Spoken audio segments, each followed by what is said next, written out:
Salut à tous, j'espère que vous allez bien. Aujourd'hui on se retrouve pour une nouvelle vidéo sur la chaîne. Il va s'agir de la vidéo où je vous présente ma pile à lire concernant le challenge Cold Winter Challenge. Si vous ne connaissez pas ce challenge, il faut savoir que ces dernières années, il est organisé à chaque fois par la booktubeuse et la blogueuse Margot Liseuse.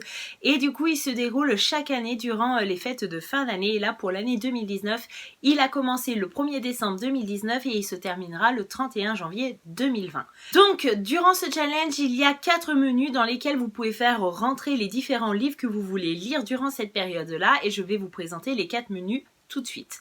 Le premier menu concerne la magie de Noël et du coup vous pouvez recouper tous les livres qui se déroulent durant les fêtes de fin d'année dans cette catégorie. Donc vous avez les romans qui se déroulent lors du Nouvel An, lors des repas de Noël. Donc pour les personnes qui adorent les romances, les livres de Noël, ces livres-là rentrent totalement dans cette catégorie, il n'y a aucun problème. Ensuite, le deuxième menu, il s'agit de flocons magiques. Ici vous pouvez regrouper tous les livres qui concernent les contes, les légendes, mais aussi le fantastique et la fantaisie. Le troisième menu correspond à Marcher dans la neige. Ici, vous pouvez regrouper toutes les lectures, tous les livres qui concernent les voyages, la nature, etc. Et le dernier menu pour finir, il s'agit des stalactites ensanglantées pour les thrillers et les polars. Pour ma pile à lire, j'ai décidé de regrouper 3 menus. Le menu Marcher dans la neige avec des lectures qui sont centrées sur la nature, sur les voyages, c'est pas vraiment mon kiff et donc j'ai pas envie de me forcer à lire un bouquin pour compléter ce menu, mais j'ai réussi à trouver plusieurs livres qui rentrent du coup dans les 3 autres menus et je vous les présente dès maintenant. Pour le menu magie de Noël, j'ai réussi à trouver un seul bouquin et ça me va totalement. J'ai décidé de lire Maintenant qu'il est trop tard de Jessica Warman, publié aux éditions Pocket Jeunesse. C'est un livre qui est sorti il y a déjà pas mal de temps mais que je n'ai pas eu encore l'opportunité de lire. C'est une histoire qui se déroule le soir du Nouvel An. On a des enfants qui sont allés jouer à l'étage et en dessous on a des parents qui font la fête. Il y a Samantha avec Rémi qui veille sur la petite sœur de Samantha et puis à un moment donné le Père Noël va rentrer dans la chambre, va kidnapper la petite fille sous les yeux impuissants, sous les yeux choquants de Rémi et de Samantha et du coup 17 ans après, Samantha va revenir sur les lieux du drame avec Rémi et du coup ils vont peut-être se rendre compte qu'ils ont envoyé la mauvaise personne en prison. Il s'agit du coup d'un thriller qui a l'air bien prenant et du coup ça va être un livre qui est vraiment en lien avec les fêtes de fin d'année, donc pourquoi pas le lire à ce moment-là. Ensuite pour le menu stalactites ensanglantées, j'ai décidé de mettre seulement 2 livres. Le premier, il s'agit de Juste une onde de Karine Gebel, publié aux éditions Pocket. J'ai vraiment envie de découvrir cette auteure depuis pas mal de temps. Pour les plus fidèles de la chaîne, vous le savez, je vous la présente régulièrement dans des book hauls, mais je ne prends jamais le temps de la découvrir réellement et j'en ai assez de passer à côté de cette auteure, sachant qu'à chaque fois que je demande des conseils de lecture, elle revient régulièrement, donc ça va être chose faite concernant la fin d'année ou début d'année 2020. Ici, dans Juste une ombre, on va suivre une femme apparemment qui a vraiment l'impression que quelqu'un la suit dans la rue et puis au fur et à mesure du temps qui passe, elle va avoir vraiment cette sensation qu'il y a une présence derrière elle, que ça soit au travail, que ça soit chez elle. Voilà, il y a quelque chose de malsain qui se passe autour d'elle et du coup je me doute bien que au vu des avis concernant l'auteur, ça va être quelque chose de bien gore, de bien sanglant, de bien poignant et j'ai hâte de découvrir La Plume de Karine Gebel. Le deuxième livre pour ce menu, il s'agit de 10 de Marine Carteron, publié aux éditions Rouergue.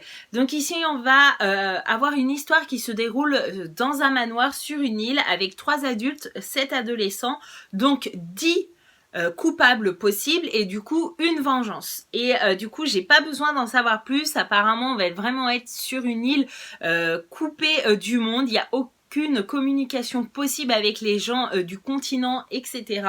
Et en plus de ça, ça a l'air d'être filmé, donc on est dans une sorte de télé-réalité. Vous savez que j'adore les livres qui sont dans le genre de télé-réalité, thriller, suspense, coupable, meurtre, sang, etc. Donc tous les éléments sont présents pour que ça soit une lecture passionnante. Et pour le troisième menu qui s'appelle Flocon magique, j'ai décidé de mettre 3 livres. Le premier, il s'agit de Les enfants de Tropic Wood de Rod Marty, publié aux éditions Screenéo. Pareil, il est sorti il y a déjà pas mal de temps. Voilà, j'avais vraiment envie de le lire durant l'hiver, vu la couverture et toute la neige qui est présente dessus. Apparemment, on va se trouver dans une petite ville où des habitants vont se plaindre de choses assez étranges. Ils vont avoir mal par-ci, par-là, et c'est vraiment très étrange pour le médecin de la ville. Et apparemment, seul le médecin de la ville et son père se rappellent et savent que tous ces maux sont liés à un accident qui s'est produit il y a 10 ans auparavant dans cette ville, et que, bah voilà, ils pensent que tous les habitants qui ressentent quelque chose de bizarre, c'est pas un hasard, et que peut-être que la mort s'invite pour un deuxième voyage dans cette ville. Ensuite, j'ai décidé de mettre dans cette catégorie Fandom de Anna Day, publié aux éditions Pocket Jeunesse.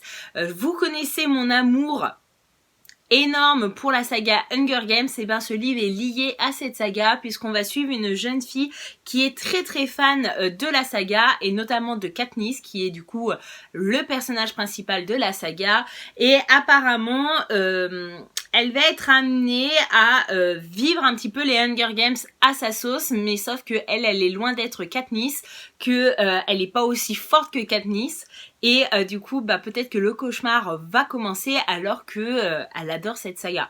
Et pour finir ce challenge, j'ai décidé de lire le tome 4 de la saga des Gardiens des Cités Perdues de Shannon Messenger, et publié aux éditions Lumen. C'est un livre et une saga que vous pouvez retrouver régulièrement dans des vidéos sur ma chaîne il y a quelques temps. En gros, si vous ne connaissez pas, il y a plein de gens, plein de lecteurs qui font le rapprochement avec la saga Harry Potter. Alors Harry Potter, ça reste le coup de cœur, ça reste le top du top. Après, Gardien des Cités Perdues, c'est une très bonne saga si on a aimé Harry Potter. Il faut pas s'attendre à avoir du Harry Potter, mais il y a quand même pas mal de ressemblances, et moi j'aime beaucoup, et j'apprécie à chaque fois chaque tome. Du coup, en gros, si vous ne connaissez pas, dans le tome 1, on va suivre une jeune fille qui s'appelle Sophie, qui va être en sortie scolaire dans un musée. Elle va rencontrer un garçon qu'elle ne connaissait pas, et il va lui apprendre que elle n'est pas celle qu'elle croit être depuis tant d'années, et que en fait, eh ben, elle a une capacité, elle est autre chose qu'une petite fille ordinaire. Et du coup, Sophie, après avoir appris ça, elle va être amenée à aller dans un monde un peu parallèle. Elle va devoir aller dans une école un peu spéciale, suivre des cours un peu spéciaux. Ça fait penser à Harry Potter, je vous cache pas.